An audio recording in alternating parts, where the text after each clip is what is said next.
All right.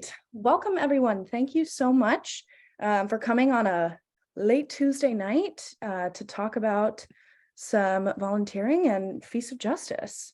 So, all right, let's get into it. So for tonight, we already had our lovely icebreaker, but what's on the agenda for the rest of the night? We have 5 topics that we're going to be discussing, our 5 New Year's resolutions. And then we're going to have at the end of each topic time for any clarifying questions. But then at the end, we'll do discussions, thoughts, that kind of thing. So if you're the type of person that might forget something that you want to talk about in the moment, feel free to grab a little notebook if you want to jot some things down so that we can make time to discuss it at the end. So some updates for y'all from the leadership team. If you haven't already seen, there's going to be some new arrangements with how the food is laid out in the food room. I think the pastry shelf is already moved into the parish hall. Some of the stuff is being reorganized to improve kind of the guest experience in there. So keep a lookout for that.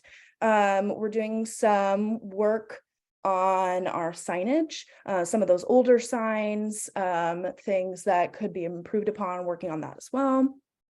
We're shifting some of the volunteer roles and kind of what they're going to be doing during a distribution shift, and also kind of more of an emphasis on hospitality, which we'll get to as well. And then we're also working on new guest protocol. So when we have someone who is shopping with us for the first time, we have welcome cards for them now. So that's something also to look out for. It's kind of a discreet way of saying this person hasn't shopped with us at Feast of Justice. So when you're volunteering, keep an eye out for that to make sure we really welcome people and assist them when they haven't shopped before. And then we're also just a change kind of in the lingo. We used to call our managers on duty staff advisors, but we're making a change to manager on duty because it kind of helps new volunteers understand the difference between a shift advisor and a manager on duty rather than a shift advisor and a staff advisor. So hope that's helpful. Let's continue. All right. So I thought this would just be fun to do this as a little theme, our Feast of Justice 2023 resolutions. These are the 5 areas for growth that we kind of identified as a management team that we're going to be talking about tonight. I do want to recognize right now, though, all of the incredible work that Feast of Justice has done, in the past couple of years to elevate voice and dignity of the guest and respect for our guests. So already so much progress has been made, and this is kind of a way to continue that same work that we've been doing already. All right, so we're going to focus on intentional language, leading with grace, hospitality, no more us, them dynamic, and equity versus equality. So let's get into it. So I'm going to start off with an excerpt from Reinventing Food Banks and Pantries by Katie S. Martin. Katie has over 25 years of experience of working with food banks and pantries to gear them towards the choice model that Feast of Justice also turned to. So this is the inspiration for a lot of the conversations we're having, and I think it's just so important to draw from this text so we understand what we're talking about and what people are saying about this. So I'm going to go ahead and just read for us right now. So take a minute to think about a food pantry with which you are familiar. How does it feel when you walk into the pantry? How are people greeted and treated? Do people stand outside in the rain, snow, or heat waiting to get food? Do volunteers warn clients to stay in line and wait their turn? Is the atmosphere in the line stressful, where tensions run high and arguments can erupt over people cutting the line or getting more food than others? What does the pantry look like inside? Is there a waiting area with chairs? Is it well lit and organized, or is this the last place you'd want your neighbor to see you go? The emphasis of many pantries is on efficiency. The focus is on finding the quickest and easiest way to get food to the most people who need it. However, efficiency is not always the same as effectiveness, and it can detract from equity. What we may gain in speed can be lost in the quality of service. Small indignities can add up to make the experience of visiting the pantry humiliating. When people take the step to go to a food pantry to receive charitable food, we want to avoid injuring their self-esteem and self-respect. So, really important stuff right there. All right. So our first topic that we're going to be talking about tonight is intentional language, right? Everything that we do, the way that we speak to our guests is important, down to the literal language that we're using. Starting off with the literal language that is on our walls, right? So we want to be aware of, what does our physical site say to our guests and volunteers, right? So that's why we're working on signage, to make sure it really aligns with our mission, right? We had some things in the past that maybe were a really big X, maybe things that were bright red, stop, those kinds of things, right? We want to be aware, especially for, maybe non-English speaking guests, what that kind of says to people when we are asking adults to come inside and choice shop, but we're also, a lot of our signage might be really negative or restrictive. So being aware of that. Something else that is kind of a change that's going on is moving away from saying unlimited, right? I think we all are kind of aware of some of the dangers of, saying this bin right here is unlimited, because, what it means is it means that it's unlimited.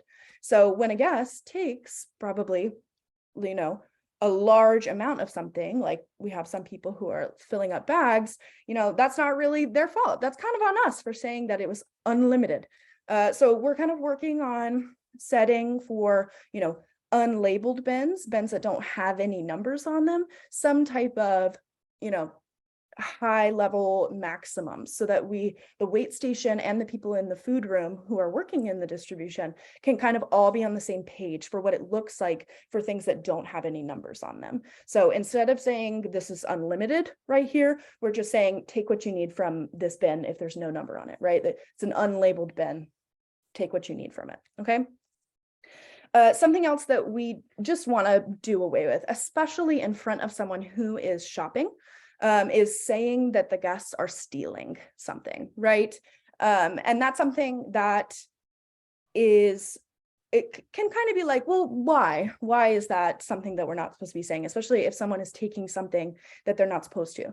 The definition of stealing is it's like taking something that it's not, there's no permission for you to be taking it, right? But when we ask our guests to come in, especially, people who are coming from all over, maybe, they're pre-literate, they don't speak English. When we're asking them to come in and choice shop, we're kind of giving them that, we're saying, go ahead and choose what you want.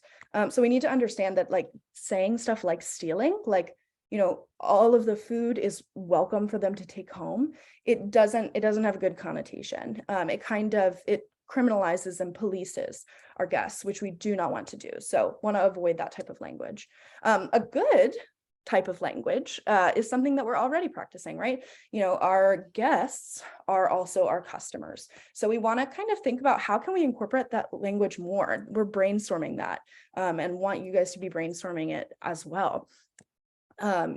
When I'm training volunteers on the wait station, I'm like, you're going to get customers in about 20 minutes, thinking about ways that we can make that fun and really think about it as like a customer service environment. Something that recently was brought up that I think is just awesome is avoiding saying like one, like if you are, calling for a guest, or, you're saying their barcode, right? Avoiding saying guests simply just as a numeral and saying guest number 1. Can I help guest number 2, right? Because when we're just calling people as numbers, it can be really impersonal. So kind of when we can use names, trying to do that as well, but also avoiding saying just 1 guest, or just saying 2, but saying guest number 1, guest number 2, that kind of thing. Next part is also, this is more about volunteer language with other volunteers and also in front of guests. But I wanted to kind of define the difference between asking someone to step aside and saying someone did something wrong in front of everyone, right? So if a volunteer, right, we're talking about specific language tonight. If in the next week or so you see someone, saying like, oh, they're stealing, right? And you want to correct them. You want to politely be like, actually, we're kind of moving away from that language. And here's why, right? It can be really appropriate to pull someone to the side. And that's called calling in rather than calling out. There are time and a place, right, for calling someone out when certain behavior is inappropriate, but it can be really helpful when you're educating people on how it's best to speak with guests to kind of pull them to the side and say, here's what's what, right? But we're also making sure we're holding people accountable. So when you are having those discussions and we're, continuing this work, someone saying, oh, I just don't talk like that, like I'm just not PC, like that's just not how I roll. Like we're no longer accepting that kind of behavior because we want to make sure that our guests are feeling comfortable, that we're not prioritizing our feelings as, volunteers, staff, leadership. We want to make sure that we are constantly reviewing the way that we speak so that we're making people have a nice time. And kind of the quote that's on the left there goes along with this. This is from the book that I showed, Reinventing Choice. We have to remember that the number one priority needs to be serving families struggling with food insecurity, not our volunteers. And I think that's just so important to remember to reorient yourself because, you're there with your friends, it's been a long night, you're working so closely with people, but you also have to make sure that it's in everyone's best interest to make sure that people are, constantly growing with what is appropriate and how to be speaking and taking care of people who are oftentimes in a really vulnerable space. So also going along with that, if you're not comfortable talking to someone, right, you can always get a shift advisor or manager on duty. Absolutely, that's why they're there, to help with these kind of discussions, right? It's also important that we're using this language and being intentional with how we speak with guests, because all of the volunteers that are working with us are actually ambassadors out in the community talking about Feast of Justice. So not only are they, just coming that one time, right? They are, telling other people in the community what Feast of Justice is like and what kind of environment it is. And that starts just at a very basic level. When we're respecting the guests, our volunteer stress levels are also low. We're being really intentional with how we're talking. All righty. Any clarifying questions before I go ahead and move on? Awesome. Okay, another lovely quote that I'm gonna quickly read before we start our next topic.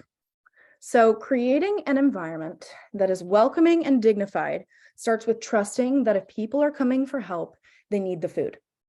Focusing less on fraud and more on building trust will create a better experience, not just for your guests, but your staff and volunteers too. All right, so I kind of want to start off with a kind of a definition of what grace means to me.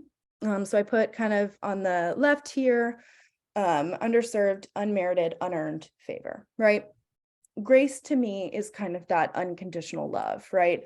There are no conditions in which we are respecting people, in which we are, giving other human beings dignity, right? So leading with grace is kind of saying, I am choosing to see you as a human and treat everyone with that, grace-filled love, no matter what, and no matter, kind of how they might be acting in your eyes, right?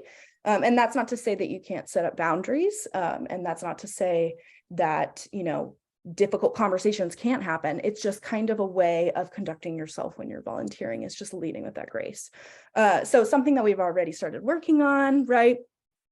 No more reaching in bags. That has kind of gone flawlessly. We have started that transition, and it has really, in my eyes, decreased a lot of the tension that I've seen, especially, a lot of that stressful, like arguing. We all kind of know what it's like to be in one of those shifts where it is just more tense and people are stressed and yelling, and it's just, we're going back and forth. So these kinds of things help decrease and make it more of that fun shift where everybody's having a good time, there's plenty of people, that kind of thing, right?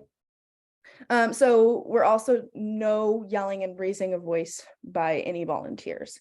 That's a given. That's something that's continuing over, that's already been a thing, but just really important. If there's something that you're needing to raise your voice for, that might need or necessitate going to grab someone else, right? If you're feeling like I am just not being heard in this moment, you might need backup. So that's when you should go grab a shift advisor or manager on duty. So we're also talking about, less monitoring of people. We, talked about a lot when we started this transition, policing people, right? So we're trying to really, really think about how do we treat people like adults, right? If we are actively handing out food like it's Halloween and people are holding out their bags waiting for food, it's not choice. It's not the same as them selecting their food at their own pace. And that's also kind of the same thing. It's infantilizing. It's like you're handing food out to a child on Halloween. And so we really want to avoid that. Volunteers should be doing the fun job. This is a conversation that I've been having that it's just so lovely. I love talking about this with people, like volunteers should be working with the guests to support them and, thinking about what can I be doing? How can I be helping? Really having a fun time, not a policing time where you're stressed about, is someone going to take one more meat, right, than they're supposed to. Those kinds of things are for the way station, right? We're kind of letting go of that stressful model. It really works to be having that sense of community and having a fun time and be thinking of how can I be restocking, and so and so I know they like this type of bread, so let me help them find it, that kind of thing. Yeah, so we're encouraging volunteers to be an advocate for guests and not policing. Something I like to say is that the worst case scenario is not someone taking too much food. It's actually someone being so afraid and nervous and not taking enough, right? So we have a lot of people who don't have enough at home, who this stressful environment might actually really encourage them to not take what they need. And so we do not want that to be happening, right? And through doing this, we're acknowledging what a scarcity mindset does to people's behavior, right? And so I have on the side here kind of an example. So a scarcity mindset is when you believe resources are limited. And so people who are hungry are experiencing limited resources. They have a very, they're having that experience at home. And so no matter the abundance at Feast of Justice, they're coming at it from having scarcity. So a scarcity mindset causes hyperfixation and it leads to short-term coping, right? Instead of long-term problem solving, and it increases your jealousy and stress because you're worried about where your next meal is going to come from, right? You're thinking about that short term rather than, is this polite? Or is this, that's not the thing on the forefront of your mind, right? And so that can also be a teaching moment for when, you're around newer volunteers who are those ambassadors of Feast of Justice, right? Sharing with them, for a lot of us have experienced that, what a scarcity mindset is like. So sharing with them what that feels like and how that affects people is a teaching moment for others and can spread that compassion around, spread that grace around. Understand that. Something that I've heard before that I also wanted to address is this notion that if you are allowing guests to break rules, that you're rewarding bad behavior, right? And my answer to that is that our service, right, our grace isn't conditional on just the behavior of are they rude or not, right? Like I said, there are important boundaries and there are important behaviors to be talking about, and those we can discuss on a case-by-case basis, right? But we're not saying that we're only going to be serving you. We're only going to be nice to you when you are acting exactly how I want you to, right? Because there's also a lot of cultural barriers. There's also a lot of things going on in people's lives that we just don't know about. Things are just not the same across the board, right? So it's not conditional, our grace and our love.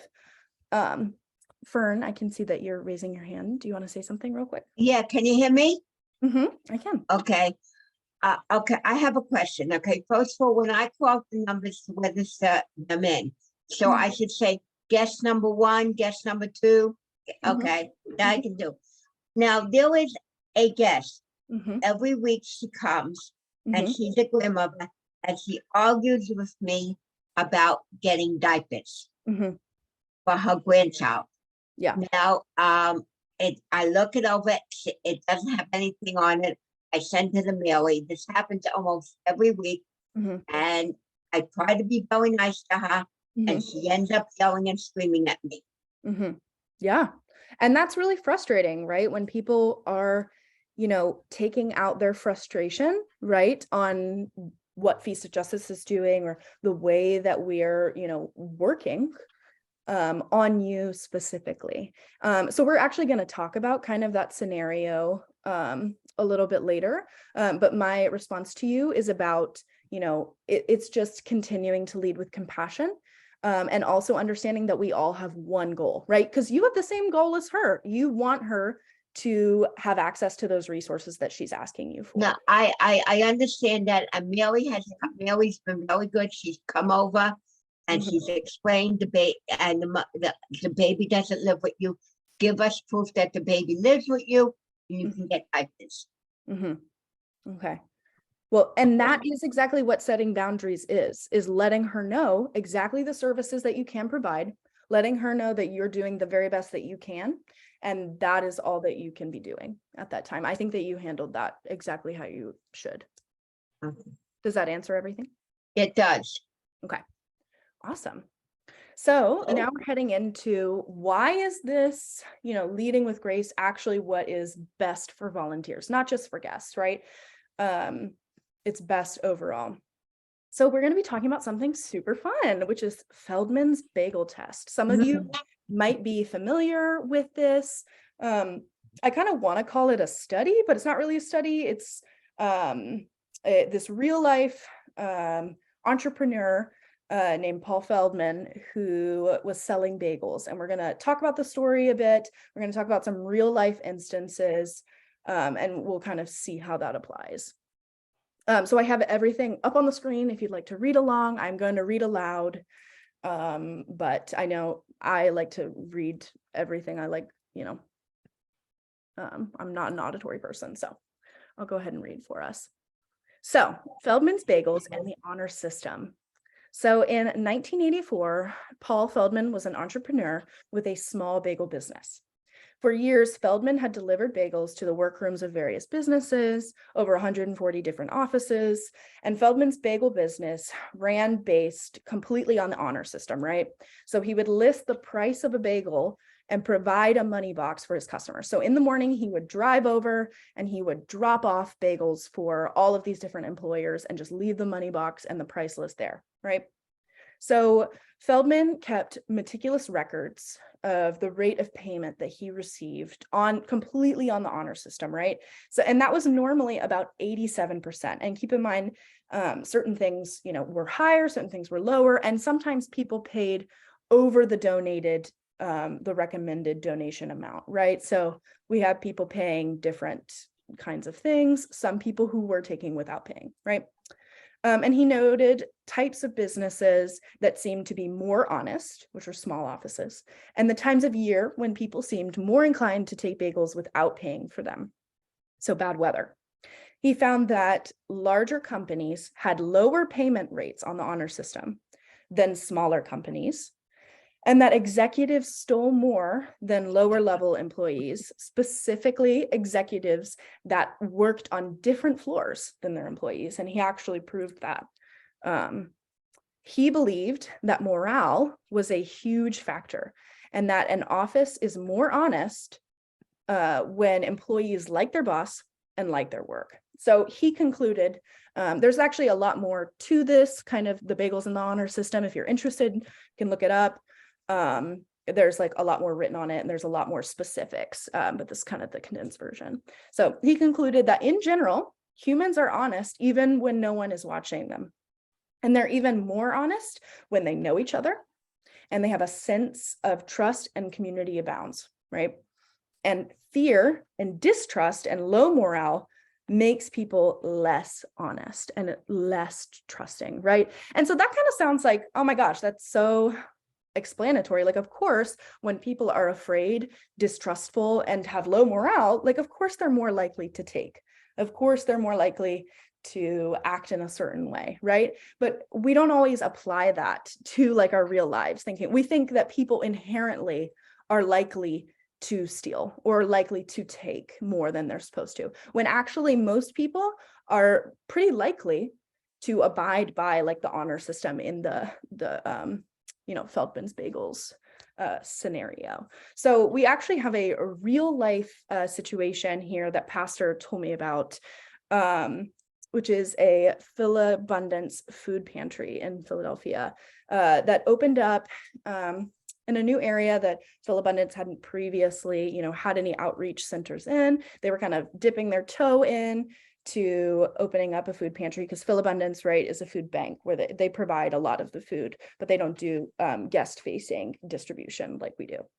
So they opened up this new food pantry in an area that did not trust that they would be around, right? And so they set everything up, and they didn't have a point system, right? They said anyone can come in from the community and take as much as you need. And that went right at first, exactly how you think that it would. There were people who were clearing shelves, right? They did not trust that it would be around. They took as much as they could because of that relationship, right? And then a couple of months later, right, people started to take what they need. There wasn't any more of that shelf clearing behavior. People started to, trust the individuals who were working there, who were volunteering, trust that food would be there for them. And so we can kind of see those same dynamics of Feldman's Bagels and the honor system playing out there, right? When people trust an institution, when people feel good and feel that sense of community, right? We see that with, small offices are more likely to put their faith in the honor system and pay more and be more reliable because they're connected. They have that sense of community. So it's not only benefiting our guests, right, to be leading with grace and to be trusting them, it's actually benefiting us in the long run, right? Because it's going to create a sense of community that we really need in order to be able to do this work. Awesome. Are there any clarifying questions before I move on?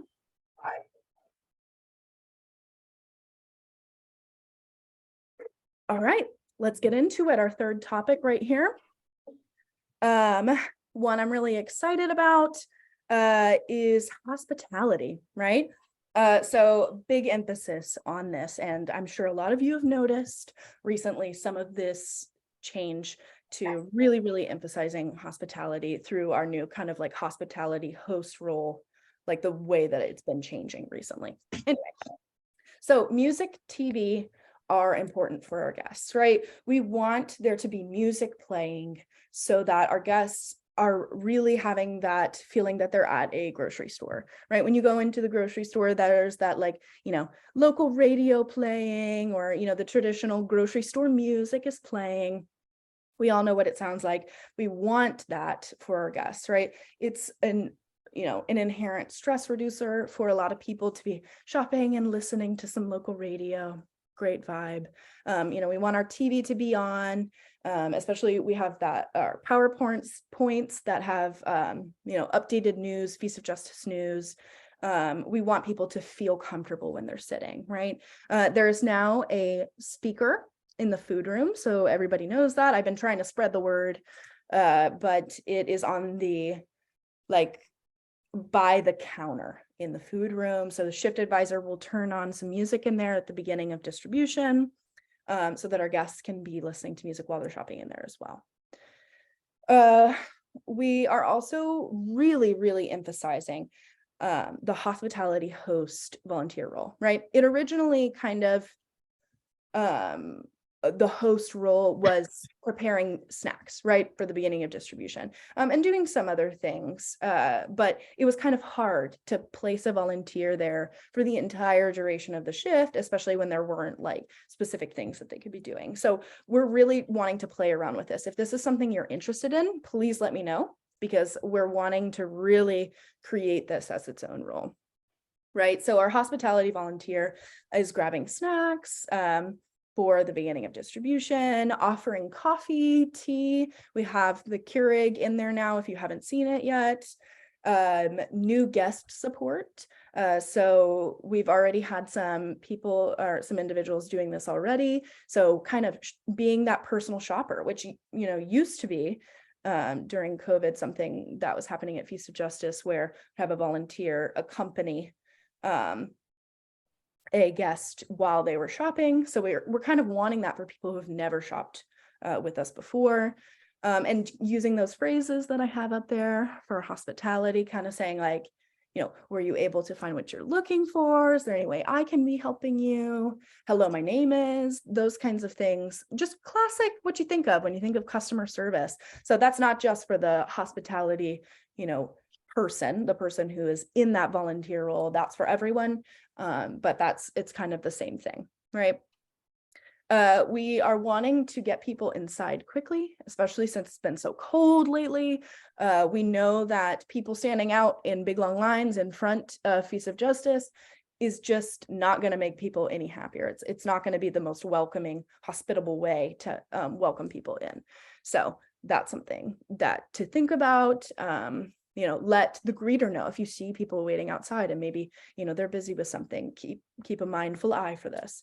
Customer service training for volunteers. So if we're having new volunteers, supporting our current volunteers so that you can kind of reframe how you're thinking about, volunteering as kind of a customer service thing, right? Those phrases that I put up there, were you able to find everything you were looking for? That's a lovely, customer service tool in your tool belt.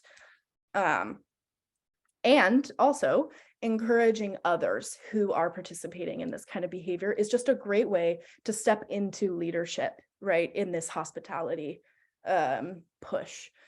So rewarding other volunteers who are empathetic and encouraging to guests, saying like, oh, I loved how you did that. Or, like, I saw you working with them. That was so great. Like, I want to be doing more of that. So just, letting other volunteers know that you think that they're doing a lovely job, or, oh, that was so awesome. Woo, cheering people on. I'm a big fan of the whoop, whoop. Maybe some of y'all have seen me raise the roof before, but, changing the overall culture, making things more hospitable.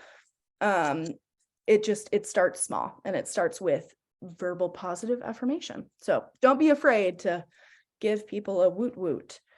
And then our final thing for hospitality here, I've noticed in the past that, those really stressful shifts that we were talking about earlier, right, can be kind of dominated by constructive criticism rather than feedback, right? So when you're in the moment and you're working so hard and someone that you're working with makes a mistake, right? And you're like, oh, I need to correct that. Like, I need to let them know, right? Kind of analyzing what your intention is when you are correcting someone is so important for creating a different energy when you're creating community, right? So I have a little helpful guide on the right here that kind of shows you the difference between criticism and feedback. There's a time and place for constructive criticism. I'm not saying that there isn't, but while we're volunteering, we're there to have a good time. We're there to, work with guests and empower people. We want feedback to be what we're doing, right? So feedback focuses on what we want, right, in the future. That's literally the next thing. Feedback is focused on the future. Feedback is building up people's strengths, and feedback is inspiring. So there is a definite way to correct people if it's helpful to them, but it needs to be kind of a thought of, is this going to be helpful to the person I'm working with? Is it just kind of saying they did something wrong? Is it showing them how to do it right? So that's the difference there. Helpful tools for hospitality. All right. Yes, Pastor. I just want to tell a quick story about hospitality, and as I saw today, because I thought that there was something that happened today that I thought was just fantastic. Yeah. So we were a little bit short staffed this morning, and so we were a little bit nervous that the day might become challenging. And also, just for those who do not know, we tend to have on Tuesday mornings a higher percentage of guests whose primary language is not English than on other days during the week. And so being a little bit short-staffed and having a lot of cross-cultural interactions could become problematic if we were not if we were approaching this from a very different vantage point. But shortly after the shift had started, we had started to bring people in, and guests were sitting at some of the tables in the parish hall. And we have this thing that we're doing right now because we have some stuffed animals that are available that were donated to us.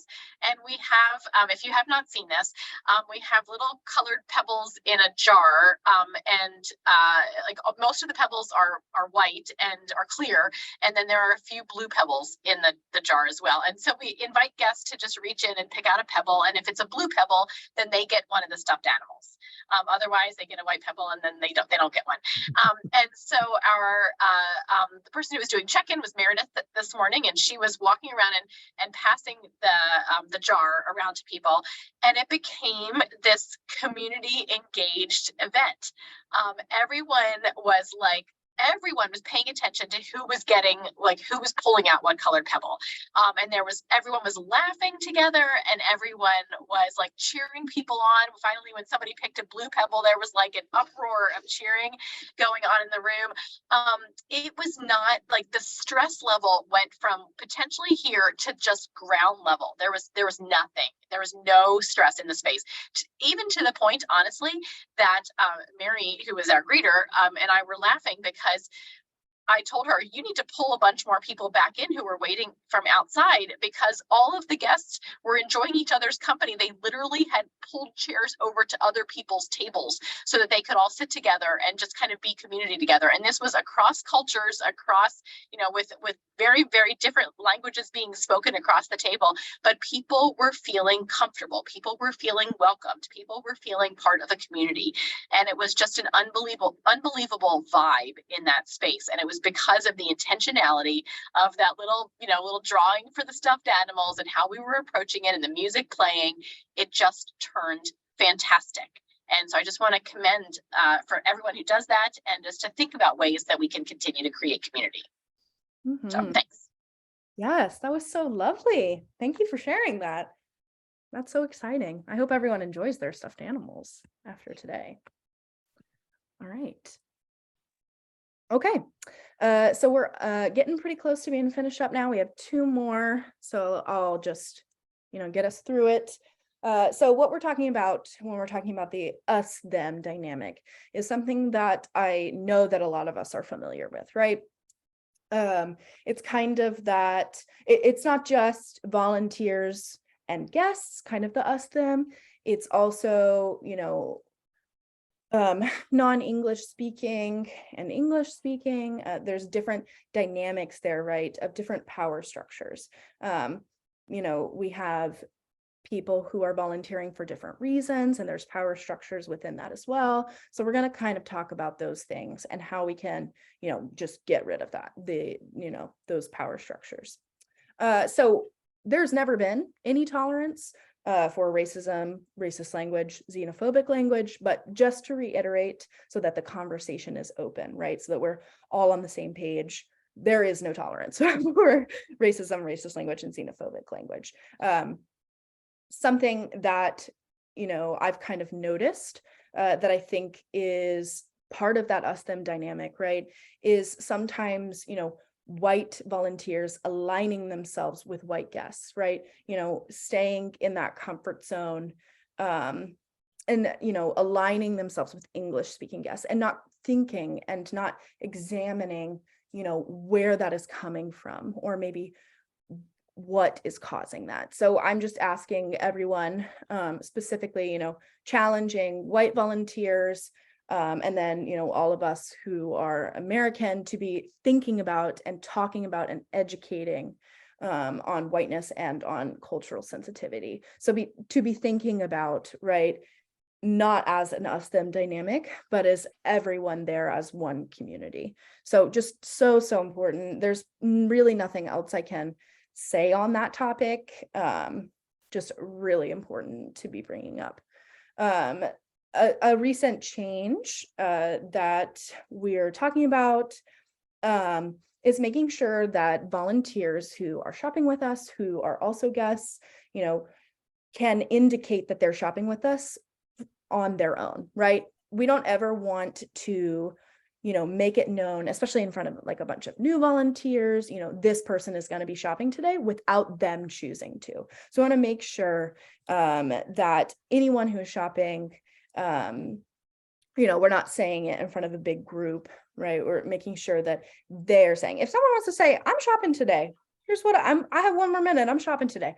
Totally fine. Love that. We have that sense of community, right? But we don't want to be, making it known for anyone who might not have elected to share that with everyone. This also is something along community service lines as well, right? We have volunteers who are with us for lots of different reasons, right? We do have volunteers who are serving their court mandated service, their volunteer hours, right? That is also private unless they choose to talk about it. Same kind of rule goes. We're not asking, does anyone have community service in here tonight, right? Because we're wanting, them to elect to come to us. Just so everyone knows, I write all of the community service letters. So if someone does come to you and says, hey, I got community service that I'm doing, how do I document it? Send them to me, send them to the manager on duty, send them to the shift advisor. They'll get it figured out. But just so that you know. And then something really useful for this us-them dynamic, right? When we're talking about power structures, right? We have, volunteers have the ability to withhold resources from guests, and that inherently creates those different levels, right? Because a volunteer can decide whether or not to work on the side of the guest. And right, we don't want that to be the case. We want every volunteer to be advocating for and uplifting and working with guests. But that does exist. And we know that it creates a separation, right? From guests who are waiting in the line versus volunteers who are inside. So as a tool of deconstructing that, trying to get us all to be one us, right? Is de-escalating in the proper manner. So when someone is upset, when someone is angry, when someone is in crisis, kind of selecting some of these tools for your tool belt, right? The number one thing is to validate, right?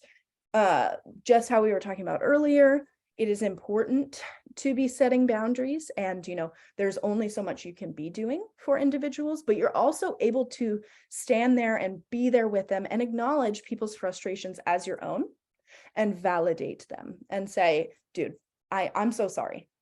That sucks. I'm really sorry.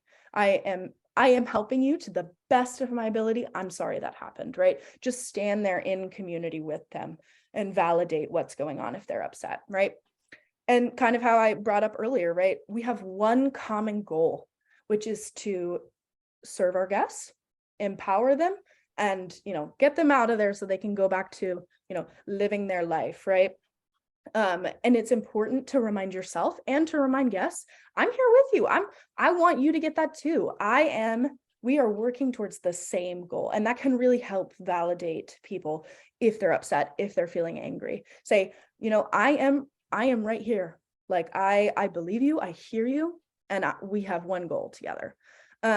This next slide right here is just it's a lovely slide from a de-escalation training that I really like, about the power of listening just to help alleviate someone's frustrations when someone is angry, right? So listening is an action. You're showing people that you're listening, right? You're listening to their frustration and you're empathizing with their whatever is going on with them and emphasizing it.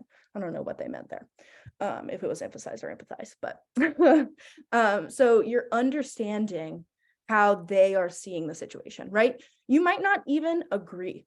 You might not think that they should be doing this at all, right? But we're leading with grace, right? We're leading, understanding them. And so we're understanding that their reality can exist as well as yours, right? So they can be upset about something and you can still validate it, even if like it doesn't cancel out your experience, right? It's not something that is personal for you because you're validating and you're standing there with them and what is going on with them in that moment and their reality. So you're asking yourself, what is it that they want that they aren't getting? That's something that I think, all of our volunteers do really well. And I just want to applaud that. Like I have just seen volunteers go above and beyond for guests. And we want to just expand that to also volunteers who are upset and angry, right? Because our support and our grace is not conditional on any behavior. So we're trying to make sure that we stand there with them in their frustration to help them get what they need. And we're also addressing their concerns and we're offering solutions and alternatives, but we're also setting those limits, right? There's only so much that we're capable of. If we're standing there with them in community with one common goal, it becomes so much easier to set boundaries. It becomes so much easier to set those limits that you might need to. So just really important overall. Okay. Oh, went backwards. Anything before I wrap us up? Any questions? All right. So this final tenet right here, equity versus equality, is just important for us all to understand and to hold space for. So I recognize that a lot of you probably have an understanding of what equity is over equality or what they are contrasted with each other. But I just want to make sure that we all have the same working understanding of it so that we can all be able to discuss it when we're volunteering, right? So I put the definition right here. Equality means that each individual or group of people is given the same resources or opportunities. Equity recognizes that each person has different circumstances and allocates the resources and opportunities needed to reach an equal outcome.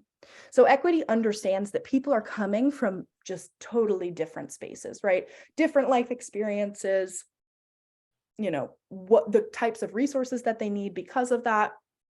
We understand that. So we're choosing equity over equality, right? Because we're wanting to see people as unique individuals and as humans and be accessing resources that are specific to them. So some examples of that and some things that we're brainstorming. This is something that we're really working on and wanting input on. So want everyone to be thinking about. How can we be assisting, our extra large, our really big families differently, right? That's something that Piece of Justice already does. Working on being equitable, right? Having different resources for different family sizes. So the point system being done by family size. But we also recognize that some of our bigger families might not be getting as much of what they need as some of our small families, right? So how can we increase access to our larger families? How can we be supporting families with diet or religious restrictions, right? A lot of our points are more geared to people who eat meat, right? So how can we be supporting those individuals specifically?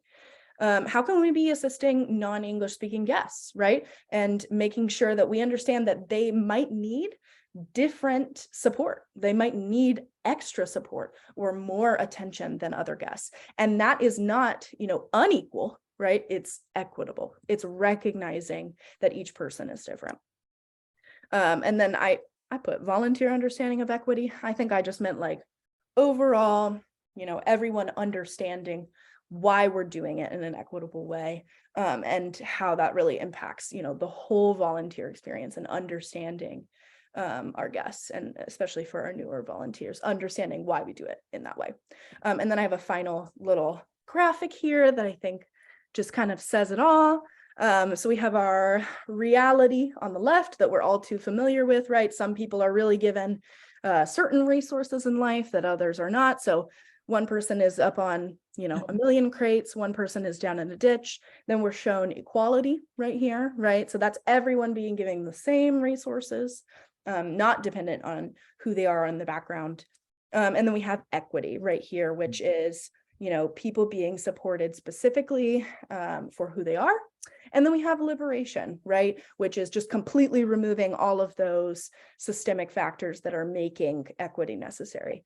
Unfortunately, that's a big issue that we can talk about at another time, full liberation. But what we're really focusing on is trying to make sure that we do things in an equitable way in everything that we do. All right. And that pretty much wraps everything up. I'm gonna, although I love my discussion graphic here, I'm gonna stop sharing so that we can talk real quick. All right. I hope everyone enjoyed. And I just want to open up the floor for anything you might have thought or wanted to discuss. Hi, Yeah. Jaden. I have a question. Can you hear me? Yeah, I can. What's up, This Daryl? is Daryl. Yeah. How much feedback does Feast of Justice solicit and receive from customers? Do we do surveys? How much do we have any feedback? And Yeah. if we do, what's it like? Yeah, I feel like Pastor can speak to that better than I can. We do so we do have a horrendously underutilized suggestion box when people can actually put some comments in. So that has not been as successful as we would have liked to be able to get some feedback that is anonymous in that way. But we have probably on every 18 to 24 months or so have a survey that we just invite people to give some feedback in terms of if they are liking some changes we're making, if they're feeling welcomed, if they are feeling like they're getting the food that they need, if they are feeling like they have, can get access to other supports beyond the food, those types of things. So it's usually, if there's no requirement for participation, it's just as guests would want to, would be willing to share their feedback. So yes, we have some of that information, but I can say that the last time that we did it was not the summer of 22, but the summer of 21 was the last time that we solicited some feedback in that regard. My gut feeling is that it would be very useful to get a lot more feedback. Make it a raffle. Make it a raffle. Say if they submit this survey, somebody can win a prize. Absolutely. Absolutely. And we were able to, in the time and when we did it in 21, we were able to have it translated into many of the languages that we have our guests speaking. So we were able to get a kind of across the board, some good feedback in that way. But yeah, I think it's something that we should be doing much, much more regularly, and because that really helps us to understand what our impact is in the community. I'm thinking of one-on-one interviews as well. Oh yes. Yes. Yeah. I mean, that's what this Great. was. It was a volunteer sitting with a guest and having some conversation around that and then documenting it in a qualitative way. So, or quantitative way, I guess, and qualitative. I've got another question. Does Feast of Justice ever give education to customers, explaining the big picture and why it might seem like there are quote unquote limits? Do they have, a clue, or are we just trusting on their natural sense, common sense? Well, of course, everything in life has limits, and this is just one more case of it. Or can we give them more useful feedback about the ebb and flow of donations that come in, and trying to satisfy everyone well? Yeah, so I would say immediately that in registration, our guests are pretty well educated on why we're doing what we're doing and on the point system. But I do agree that it's important for them to understand specifically kind of, how the numbers are decided, and that it's dependent on how much we have. So I think that's useful, but it is also, there is a barrier there for a lot of our non-English speaking guests. And if we don't have language resources for them, right, then we can't get that to them in the same way, right? Even with translating like app or, trying to communicate, it doesn't always go as far as you hope. Like you think they might understand, but not always. So I think that registration really does a great job. But, you know, expanding that hospitality role to have volunteers walk with our new guests and kind of show them the ropes and kind of explain things would kind of address that. So I think Yeah. that's a good idea. I can say that with the new people, I tell them there's always two things going on, that there's your family size and then there's the supply. And some things are really popular and that's why we have a limit. So everybody tries to get it. And then sometimes we just have a smaller supply. So maybe one time you'll get 1.5 gallons of milk, but because we have a limited supply, you'll get one. And I think that's helpful to them, you know. Mhm. Yeah. Definitely. Thank you both. Fern? Yeah, I have a question. Mhm. I received an email the other day Mhm. that the guests can only come 3 times a month now, Mhm. starting in March. Yeah. Now- Pastor, do you want to talk on that? Sorry, I'm muted. Sorry about that. Yes, I do want to talk about that. So, this is due to a number of reasons, a number of things that are happening all at the same time. The first is that we have had a significant increase in the registrations that we've had. So the number of families that are seeking our services has really gone up. We actually had a 25% increase in the number of unique families between 21 and 22 that we served. And I was just saying this to the management staff yesterday, that already in 23, we have over 125 new families that we have not even seen in 22 that are new, that have already come into the food cupboard, not even ones who've just been registered, like ones who have actually come in.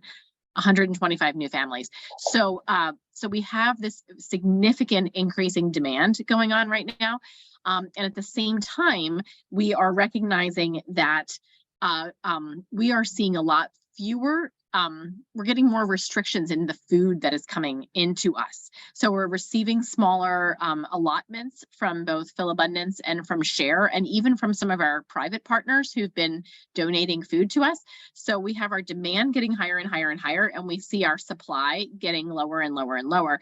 And so when you put all of that together, we're trying to be a little bit more equitable to be able to provide, to get access for more people to be able to come in and get appointments, and also to make sure that we have the supply so we can serve others.